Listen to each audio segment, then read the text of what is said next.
talking about? Your comeback kid. Happy Gillmore. Happy Gilmore. Happy Gilmore. We've been watching you play, Mr. Gilmore. So inspiring. My dad loves you, man. I am so sorry. Give him here. I got some Gorilla Glue.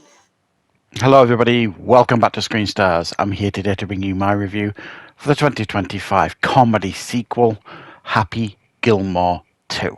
The film is directed by Kyle Newacek. It's written by Adam Sandler, who obviously stars in the film. We've got Julie Bowen, Christopher McDonald, Benny Safdie, Ben Stiller, Bad Bunny, Dennis Dugan, Haley Joel Osment, Jackie Sandler, Sadie Sandler, Sonny Sandler, Steve Buscemi. The list goes on, and pretty much every golfer who's ever lived and breathed is in this film. An absolutely stacked cast, guys. I'm not going to spoil some of the people that show up in here, but it is absolutely stacked with a lot of surprises along the way, especially if you're a fan of golf. Right, okay, obviously this is the sequel to the highly popular Adam Sandler film from 1996, Happy Gilmore, one of my personal favourites. It's one of those that I still watch quite regular because it is just so great and funny. So to say I've been excited to watch the sequel, Happy Gilmore, is an understatement. I've just been really, really looking forward to this. This time round, Happy has retired from golf. He left it. He hasn't picked up a golf club for 10 years. However, he needs to get back on the tour because his daughter wants to go to ballet school in Paris, and it's going to cost about $300,000. He doesn't have that money anymore. He's basically lost everything. So he tries to get back on the tour. But he has lost his magic touch. He's got to kind of re-find his form, get back on the tour. But there is also a rival golfing organisation called Maxi Golf that he's aiming to make golf exciting for younger audiences. They try and poach Happy. He turns them down. So basically, the regular golf and this new Maxi Golf challenge each other to a tournament. The winner of this tournament essentially wins out. If Maxi Golf wins, then that's the new format for golf. If the regular golf wins, that remains the golfing norm. Right. What are my thoughts on Happy Gilmore 2? Well, first and foremost, I want to say I did really, really enjoy this. I did really enjoy this. It's very good, very entertaining. It's got some genuine laughs and giggles in it. But my God, this thing is stacked with throwbacks and nostalgia. Probably too much. Literally everybody that you could imagine who was anywhere near the first film or had a character in the first film who's no longer with us, their legacy is carried on in this film. It literally is stacked. I don't know how they fit it all into this film.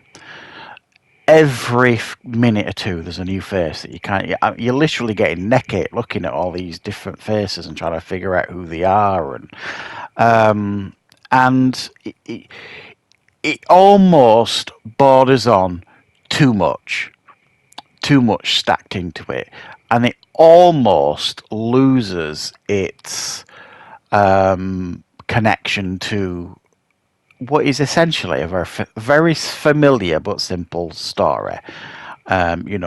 Happy needing to get back into golf so that he can support his family, because he has now got 5 kids. He's got 4 boys, all with a temper like him, and he's got 1 girl who is an aspiring ballet dancer. So he really wants to do right by them, especially his daughter. So that touching side of the film, they almost stray too far away from at times for the slapstick silliness. But it just manages, I think, to kind of rein itself back in most of the time. But it's undeniably very, very charming, this film. I think there's bits the film could have done without. There are Bits I think it could have leaned into a little bit more to give it a little bit more heart, like leaning onto the family stuff a little bit more. But ultimately, this is Happy Gilmore. Does he get angry? Yes. Does he beat the crap out of stuff? Yes. To a large degree, he does. It is Happy Gilmore. However, it's also at times tamed down Happy. It's 30 years later from the first one, and the film acknowledges that and recognises that. It's a different era of golf sort of thing. But there are some really, really nice moments here in this film as well.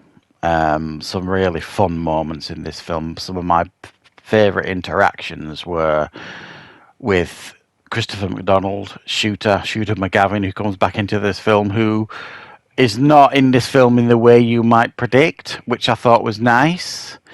The guy they bring in to be Carl Weathers' son from the first film, who trained Happy, the film didn't need him and his character at all, in my opinion. And this is what I mean. You see, at times it strayed too far into nostalgia and fan service, where it probably didn't need to. I think they probably sat down.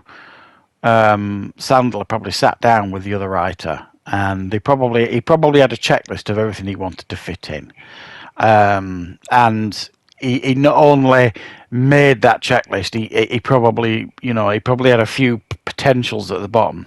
It probably fit them in as well. Whereas I think they could have streamlined it and taken some of those out, in my opinion. It doesn't make it a bad film because it leans heavily into fan service and nostalgia. It just kind of, at times, pushes it a little bit into almost parody at times. But it genuinely does raise a good few laughs, this one. I giggled out loud more than once watching this. In my opinion, this is probably Sandler's best film for a number of years. I'm a big fan of Adam Sandler. I generally watch everything that he does, whether it be, everything he does on Netflix, which is what he does nowadays. I'll watch everything that he does. And this is his best pure comedy, I'm going to say, for a number of years. He has done a lot of other stuff on Netflix. A lot of it is very watchable. Some of it obviously isn't as well received as some of the others. But it is really, really nice to see Happy Gilmore. As sequels go, it's a solid sequel. Is it as good as the original? No, it isn't as good as the original. But I think it would have to be a fairly, I don't know what the right word is really. It would have to be someone quite, I don't know, someone watching this potentially with an agenda that will probably come away with this with a very, very sour outlook on it. It gives you everything you would expect from the sequel from Happy Gilmore, probably more too, and it still manages to fit in a fairly engaging story that makes sense, even though it kind of follows the same blueprint of the first film very, very closely. If you actually analyse it and strip away all the cameos and all the throwbacks and nostalgia and fan service, it's a very, very similar story and setup to the first one. I had great fun with it. Been looking forward to this for a couple of months now. It's out on Netflix right now. Go and check it out if you're a fan of the first one.